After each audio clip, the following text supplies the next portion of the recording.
मैं आपका अग्नि सुरक्षा साथी हूं। आज मैं आपको ओशा के अनुसार फायर एक्सटिंग्विशर कलर कोडिंग के बारे में बताऊंगा। सही रंग की पहचान करने से सही आग के लिए सही एक्सटिंग्विशर चुनने में मदद मिलती है।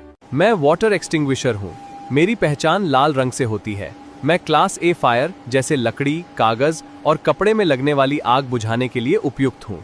मैं फोम एक्सटिंग्विशर हूँ। मेरी पहचान क्रीम रंग से होती है। मैं क्लास ए और क्लास बी फायर्स जैसे लकड़ी, कागज और ज्वलनशील तरल पदार्थों में लगने वाली आग बुझाने के लिए उपयुक्त हूँ। मैं CO2 एक्सटिंग्विशर हूँ।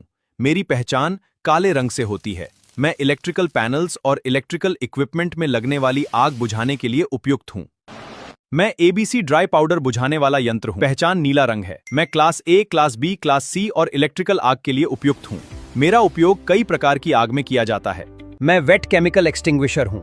मेरी पहचान पीले रंग से होती है। मैं कुकिंग ऑयल और डीप फैट फ्रायर में लगने वाली आग के लिए उपयुक्त और रसोई में आग से सुरक्षा का महत्वपूर्ण हिस्सा हूँ।